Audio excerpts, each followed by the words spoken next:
welcome everybody. This is Jason from the History of Bad Ideas, along with Brad from the Cinema Guys, and we got a special collaborative effort here, interview this week with Michael. Michael, can you please tell me how to say your last name, because I do not want to screw it up. It's Paszt. Okay. Gotcha. Thank you. And then Ian with us, and for wrestling fans, better known as Vampiro. What up? How you doing, man? I'm freaking out because I'm going to smash my computer, but I'm excited to be here, and I'm going to do it. I got this head trauma thing, and it makes me crazy when I can't see what I'm doing, and I don't know what the hell I did. But anyways, I'm fine. Thank you for asking. Good. Don't worry. I cannot stand Skype, and my tech guy on the podcast is the one that usually does this, so don't feel bad. You can smash the computer after this. Yeah. Anyways, you guys can see, right? Yep, we can see you just fine. See you and hear you. Are you sure? Yep. Got you right here. That's just a camera. We got. That's a good thing there, Ian. I got your butt in that doing that too. On it. Well, I got special effects like smoke, you know. So you guys are here. We wanted to talk to you first off about a great documentary, Nail in the Coffin, Fall Rise of Vampiro. We have the copy right there, and we were lucky enough to watch it about a month and a half ago. And I did a couple of reviews. Brad and I actually did a review of it on YouTube as well. And we appreciate you guys making some time to come on and talk about this. Michael, this is your first directing job on, especially with a documentary. What made you want to do this? I think first and foremost, it's my passion for wrestling, for lucha. Mm-hmm. I love it. Absolutely love that. I love documentaries. And, I think if there was one person I would pick, it would have been Ian. I mean, I think he's the most, one of the most interesting, most polarizing wrestlers, entertainers in the business, right? So when I reconnected with him after about 15 years, we lost contact, and he told me he was commuting from Thunder Bay, Ontario to Mexico City to Los Angeles, having to be back on every Sunday to take his daughter to school on Monday. It blew me away, right? So that was the catalyst for the story. And Ian, like Michael said, you were flying from Canada down to Mexico. I hate a 25-minute commute to work. How did that drain on you, or was it just something that you just put your head down and you just need it? You needed to do it. I'm sorry, I was jumping around in front of my screen. Can you guys still see? I don't know what's going on here, man. I don't see anything. I got a blank white screen. We see you. Yeah, we got you. We see you just fine. Okay. We saw you dancing. So, I don't know, it's got some weird office effect. I don't know what the hell is going on here. You look very professional. I just hit my pipe just one time. You know what I mean? It doesn't work that fast. So I don't know what's going on. What'd you ask me about going back and forth to Mexico? Yeah, how flying from Canada to Mexico every week and that was that draining, or no. Was it just something you needed to do? I've just been doing it for 39 years. I mean, it's part of my makeup. I've been on tour since I was like 15, and I feel strange when I'm not doing that. I'm not used to living in a home. I'm used to staying in a box of a hotel room. I feel safe. It's almost, I can equivalent it, and not that I've ever been, but I've seen enough documentaries, when people who have been in the system and institutionalized or incarcerated for decades, and then they go back into society, they don't know how to fit in. That's exactly how I feel right now. I don't know how to handle this because I'm not on the road. And but I like it, though. I'm happy. And you're in Thunder Bay right now, correct, Ian? That is correct. This is home. Okay. You said it's snowing? It's freezing, froze my ass off, and yeah, dude. Yeah. Brad, did you have a question too? Did you want? Well, I am not. I'm the one of us that wasn't. I'm not a wrestling fan as Jason is. Like I grew up watching some wrestling a little bit when I was a kid, but then we were given this documentary, and I was just blown away by it. Like your career was something, definitely a story that was completely interesting. I'm glad Michael was able to tell your story, not only the story of your wrestling, but the relationship with your daughter. Like, I have 2 kids, and it just that connected with me, that part of your story. And I thought I just think it was an amazing story. Like, that connection you have with your daughter and how hard that you do things for her. Like, is she like a big part of like what motivates you to go? She's the only motivation. Okay. I've been very fortunate, and I'm dealing with so much right now, like being interviewed in Canada or North America. Mm-hmm. People don't know anything about my career, and I don't realize that. So it's difficult for me to answer this in a way that it will make sense, because if I told you that I've wrestled in front of 5 or 6 million people, yeah, you're like, well, how's that possible? It is. No, it's not. Well, yeah, here's 30 years of DVDs that will prove it. It's a trip, right? So I try to stay away from that. I'd rather answer your question saying that Michael, every day that I think about the movie and every time I watch it, Michael has done something that I don't think anybody could have done it. I don't even think he knew he did it. He made me realize what I was missing, the ingredients, the pieces of my puzzle on how to separate the character I created to hide behind originally because of my insecurities, which is Vampiro. Mm-hmm. Being that I couldn't coexist in the real world, I made Vampiro become Ian, and they got mixed over time. So what Michael made me realize in this movie is I'm trying so hard to take care of my daughter, but I'm not being a father. And my daughter doesn't need to push an old man around in a wheelchair. My daughter doesn't need to see me banging my head on the wall. My daughter needs to see me say, this is what I do for a living. But you have problems. You need emotional support. You need me to listen to you. You need me to teach you about life. You don't need to hear about that bullshit. And I was making that big mistake that I was fighting to be a dad, but I wasn't being a father. And I believe if you asked me what the movie is about, it's not about wrestling. It's about that. Mm-hmm. And I think that's a constant struggle with a lot of parents. And I think you bringing that to the forefront, like I said, I was expecting a wrestling film, and I've been a wrestling fan since 5 years old. My brother's got me hooked on it. So I was really excited to see it. And then once Michael, and you brought your daughter into it, it turned, the documentary turned, and it was more of a human interest piece, I guess you could say. Sure. And it was wonderful. I did not expect that, and I'm glad you put that in, Michael. Was that your goal in the beginning, to include a lot of his family, or were you looking to do more of a his professional career documentary? I didn't. I mean, I've seen all the docs, and I love all the docs. And it's like, how do you measure up to those ones, or how do you do it? So my always take is like, how can I approach something from a different angle? And the documentaries that always stuck with me are the ones that always have some personal element to it. Mm-hmm. I love, the wrestling, the moves, all that sort of stuff like that. But sure. It was like, I saw that with his daughter. I have 2 daughters. There was this connection, right? And I just felt that was, and I felt that was the more and more we interviewed, the more that kept on bubbling back up, their relationship. So it was like, we're not going to force it. This is natural, that this part of the story.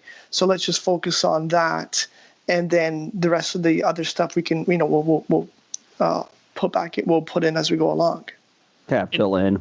And how long did it take you to like piece this story together? Like, I think it was about 3 years. Okay. I think it was about 3 years, and then we're when we're making these things, we don't have a big budget or anything like that. There's like 2 of us, and we kind of have to pinpoint certain dates and things like that. Like, Dasha is gonna graduate, in 8 months from now. So it's like, okay, well, we gotta wait 8 months because we know that it's gonna be a great moment.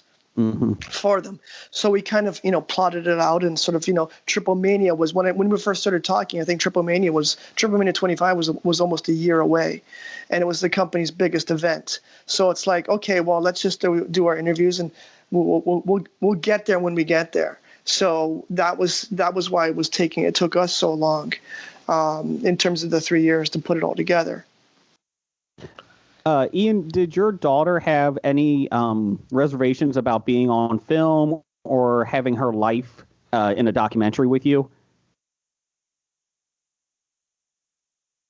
I had more reservations than she did.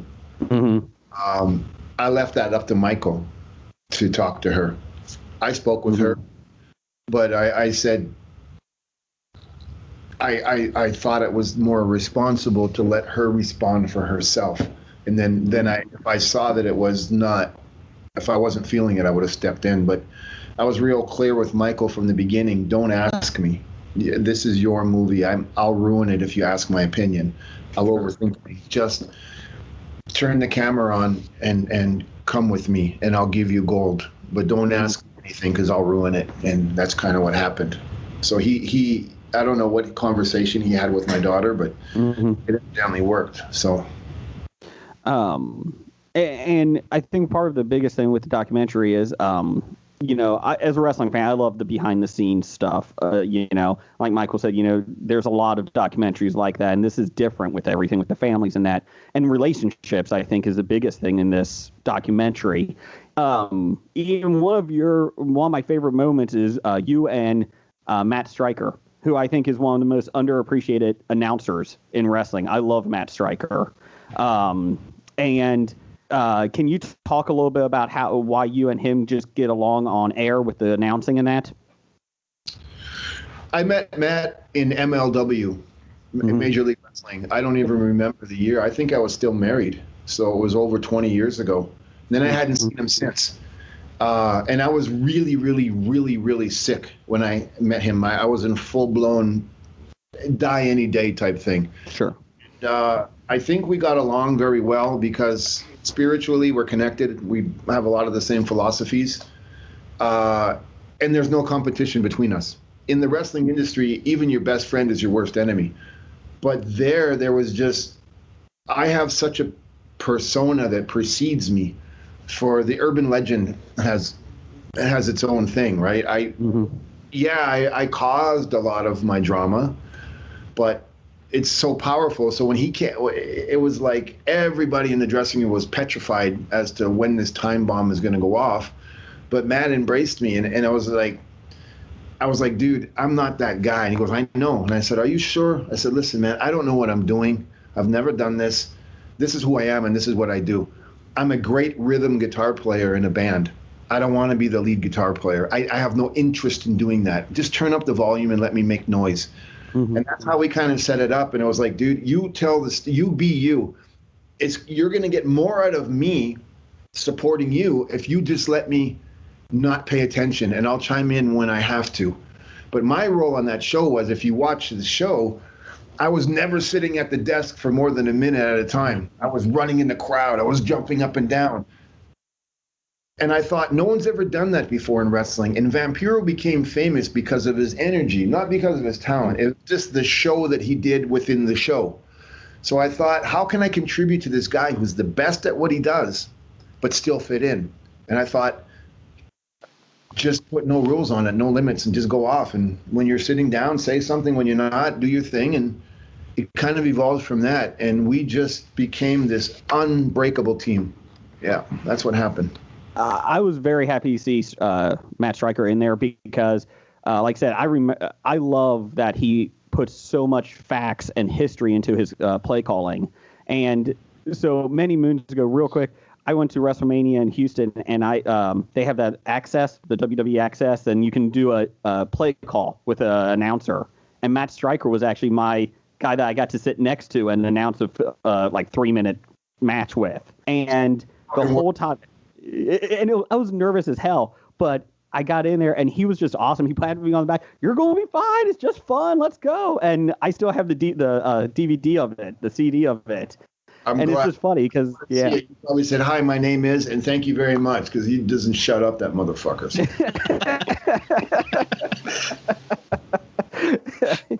I'm glad you had it. Yeah, I mean, he was great. He was great. One thing, Ian, as being a wrestling fan here, who in your whole career, who do you think you have meshed the best with, like the top two or so in the wrestling ring? Like you guys, you get in and you just know right off the bat, this is going to be a hell of a match. Oh, there's a few of them. Okay. Great Muda, Norman Smiley, Pirata Moore, anybody, man. But I had a handful of dudes. It wasn't like that where I had to gel with anybody. I was blessed. And this is something I'm just realizing now, because now I have my own wrestling podcast, videocast show where I dissect matches. I'm never going to pat myself on the back. But the character was so strong that the police had to bring me into the building 2 hours before the show because of the amount of people waiting to see me. Mm-hmm. So you don't have to have a partner that you click with. The people are there for one reason, and they're there for one reason only, and that's to scream and get that adrenaline and all their life's problems out, and the underdog is there, and we're going to scream together. So it doesn't matter. That's the reason Vampiro was famous. I never had a storyline. I never had The Office create vignettes like the WWE where it goes on for 8 months. It was like, look, this ninjas are going to wrestle 4 times today, him against Bob, Joe, Steve, and Mike. That's all you got to know. And I'd walk in the dressing room, and they were like, "What are we gonna do?" And I said, "You're gonna kick my ass for 10 minutes, get the chair, swing it at my head, I duck, I kick it, boom, I pick you up, nail in the coffin, we're going home."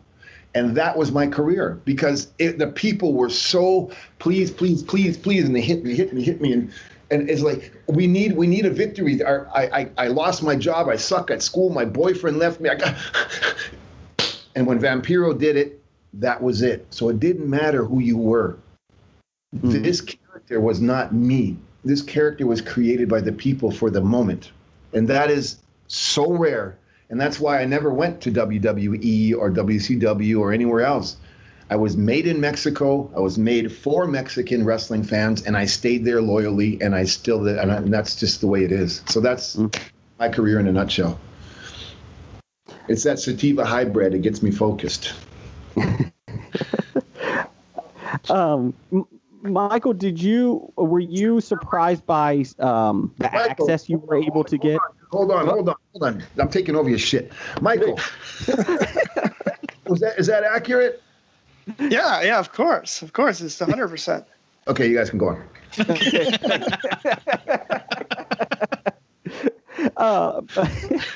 Michael, were you surprised by the access you were able to get on with AAA, Triple Mania, and everything like that?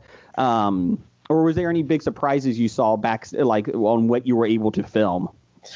No, I was really, really fortunate. I mean, obviously, when Ian's running the show, right? So it was.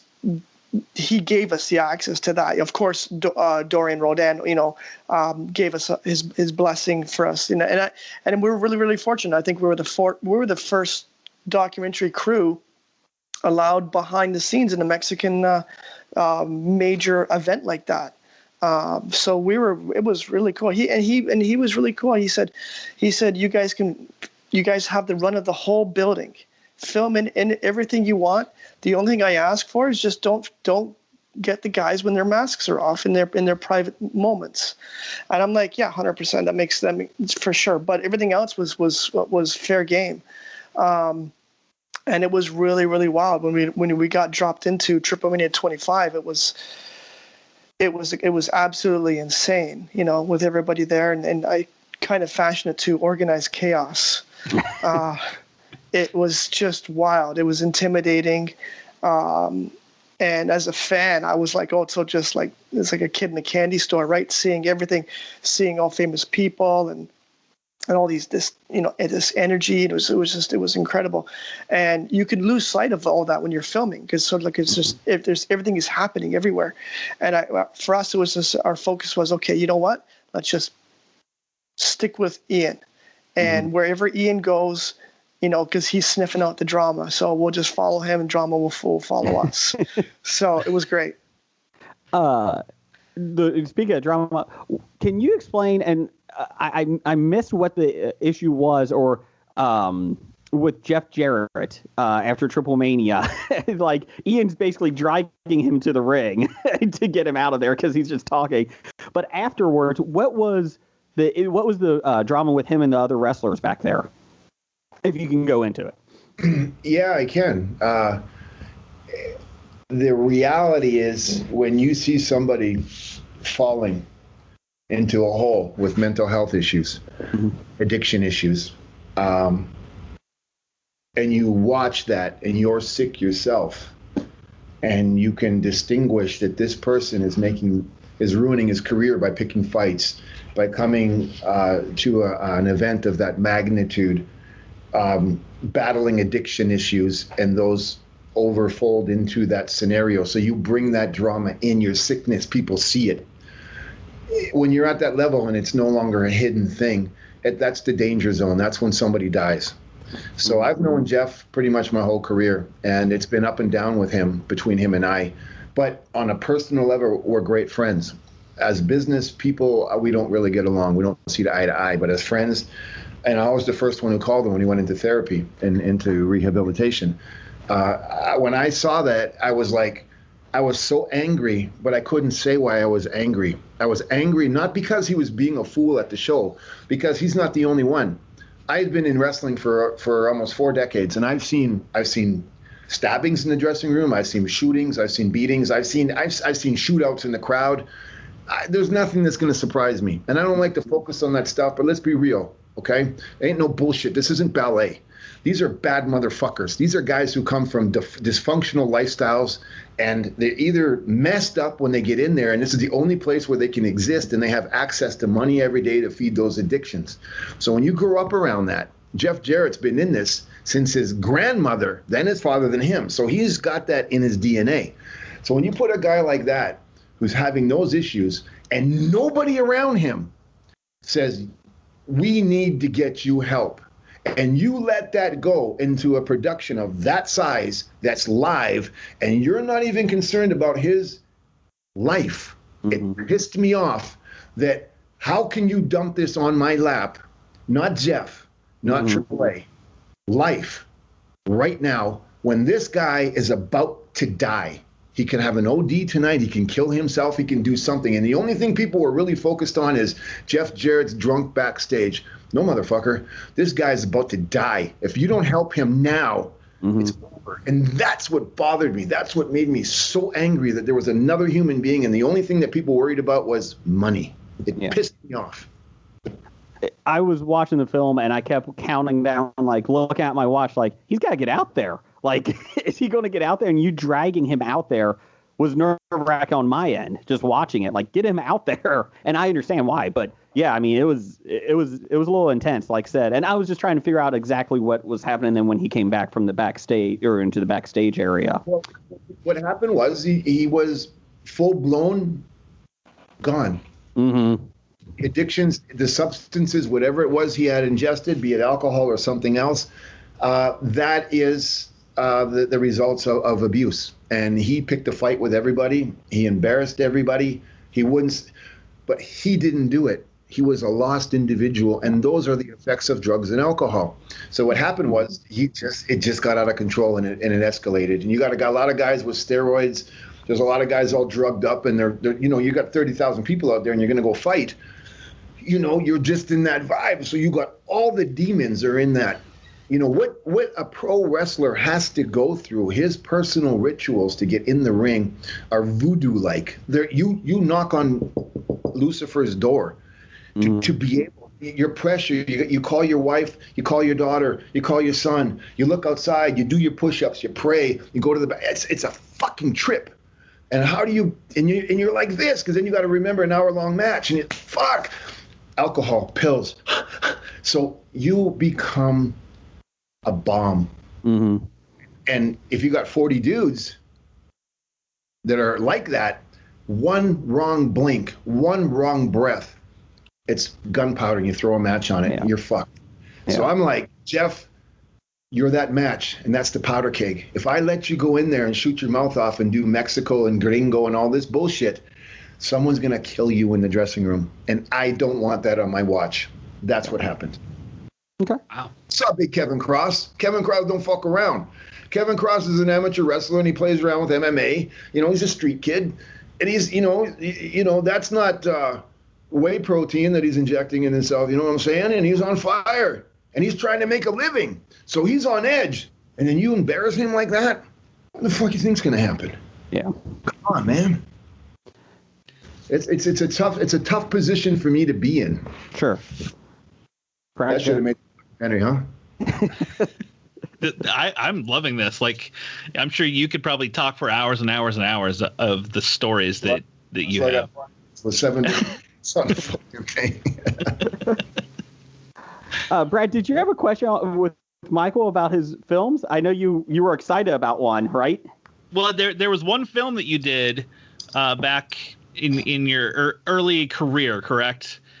I don't remember the name of it now because I sent it to Jason yesterday. The film that you did, but I did have a question. Early on, you were Ian. You were a bodyguard for Milli Vanilli, and just for fun, did you ever sing any of their songs? For them. Fucked me up on that one.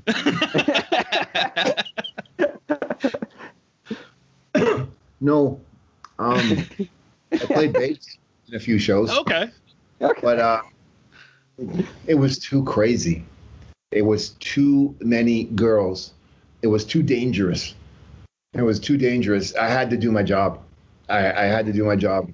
It was like that. There was no room for anything else. Yeah. And then I was, trying to keep them alive. So seems like it's. I know you question for Michael. You've done a lot of like producing work before this, like Turbo Kid, which I love that movie, and you have one coming out that you produced, Psycho Gorman. What was it like moving from being behind the scenes of, say, a film to I'm the one in charge running the show to get things done? It's a good question. I've been working in film for many years, and working in I started off working in production. I first started doing music videos. Okay. So I shot music videos. I shot a video for the band Anvil, for example. I worked with them and those guys. I don't know if you've ever seen the Anvil documentary, but it's absolutely brilliant. And it was one of those. That was a film that really inspired me to sort of kind of think about doing something at some point. So I always loved that part of the business, like doing docs and all that. Mm-hmm. And as a company, we get involved in producing films, and we support a lot of filmmakers, and it's awesome. It's awesome. Psycho Gorman's coming out, and it's absolutely insane. Steve Kostansky is a brilliant filmmaker. The stuff that comes out of his head is pretty wild. Turbo Kid is awesome. And it was just something. It was just kind of like this. Again, it was just this itch in the that I had. I wanted to make a film. I wanted to do a doc. I wanted to do something at some point, but it wasn't ready. Like I had connected with Ian like 15 years ago. We kind of talked about doing a doc, but it wasn't ready. It wasn't the time. Okay. It was like it seemed to be like that was a perfect opportunity to kind of jump in and do that. And it's still, even though there's a couple of us that are making, it's a collaborative effort. And we've had a lot of great people who work with us. We've got Danny Palmer, who's the editor on the movie. Yeah, he was from Vice, and he worked on Dark Side of the Ring. And he really kind of gave us a great education in terms of going down the rabbit hole and looking for archival footage and all that sort of stuff like that. Mm-hmm. So it was really great. It was really, really cool. I saw in a article, or it might have been an interview with you, Michael, that you're a huge Universal Monsters fan. Is that correct? Definitely, a fan of that. It wasn't even a beginning of I became a fan was because I was terrorized by my brother. My parents would work nights, and he was a few years older than me, and he would watch the Universal monster films, and he'd babysit me, and he would sit me down and tell me not to watch. So he'd make me turn my back to the TV, and he would put on these Universal and of course all I could hear were the sounds. And it was even more scary. And then I'd look over, I'd take a glimpse, and then he would like, don't look. And then after the movie was over, he would turn into the monster and then chase me throughout the house. And I actually I would hide in the closet, under the bed, and whatever, try to get away from him. So he terrorized me. And so I grew up loving those movies, right? So there you go. I got in our studios, we have an Elvis and Costello meet Frankenstein poster. That's awesome. That one of our listeners knew that we loved it, so they sent it to us. But my thought is, Michael, could you please get in touch with Universal and fix this universe that they're trying to build? Please. As a fan, could you do something? Yeah, I wish. I'd love to see Del Toro do something. He's such a fan of that stuff. I mean, it's just sitting waiting for him to get his hands on it. That'd be cool to see. I'm hoping. For the last 4 years, I keep hearing stuff come out, and it's like, no, it didn't work. Like, come on. But it's coming. I mean, I guess Invisible Man and some other, those other ones. I think they're starting to, the Wolfman is coming. I think they're getting their act together, and I think they're kind of really, rebooting that idea and trying to get that sort of that universe thing. I think it's going to work. Because Wolfman is the next one. They said that they're hoping that it kind of connects to the Invisible Man, but nothing major, I guess. Just kind of like, hey, we're all in the same universe. Have a good day. Part of it. Hey, Ian, do you watch the modern product right now? Do you still watch AEW, WWE, MLW, and all that right now? No, I do not. Okay. I don't. I'm aware of it. I support all of it. I support the indie stuff. I support every single thing. But I'm in a different place right now, and I've got other things that I need to do. Sure. If I was called to duty, it would be a flip of the switch, Yeah. But I'm not.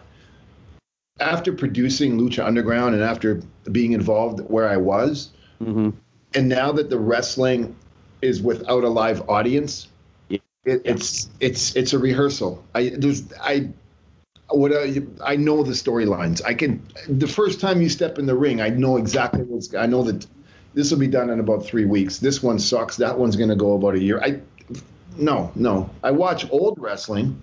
I'm a big fan of New Japan and All Japan from the 90s. I absolutely adore that. And I usually watch maybe an hour a week, but you got to remember, I'm doing this 40 years. Sure. I've seen enough. Speaking on that, with 40 years of wrestling, you've been in almost every crazy match. Hell, you lit Sting on fire, which is awesome. What do you think has been the craziest match that you were a part of? When I stepped away from Vampiro and became Ian in the real world. That's my craziest match right now. Trying to deal with this world. I'd rather be the wrestling wing. Less drama. Yeah. Is it because in wrestling you can control what you're doing, and in life nobody has a guidebook? No, because I do that every single day. Blood, fire, thumbtacks, barbed wire, light bulbs. Out here, I don't know who's who, so it's a little more scarier. But the one that I got hurt the most in, or the craziest, like violent, pretty much all of them, dude. If there wasn't blood, thumbtacks, and chairs, and jumping out of balconies and jumping through windows, then it wasn't a Vampiro match. Yeah. When in the documentary, there's a montage of just what you went through in Mexico, those Mexican matches, and it was unbelievable to see. I mean, just from the 90s and that, just what you went through, just to see it. I did have one question. In the documentary, they show Conan's house. Did he really have a lion? Did he have a lion at his house? Crazy. He had apes. He had chimps. He had lions. He had horses. I don't know. Yeah. Don't ask me out. He was the Tiger King before the Tiger King. That was the only time I was talking to an ape, and I thought it was him, and I couldn't tell the difference. But that was back then. He was bigger. Well, guys, we know that you guys got a lot of stuff going on, so we don't want to take too much of your time. Michael, do you want to promote anything that you're working on? I saw that you're doing a film called Crabs. Is that correct? Can you talk about that? Crabs in post. It's it's in the vein of the Psycho Gorman Turbo Kid type stuff. It's giant killer crabs. There's not much more to say about that.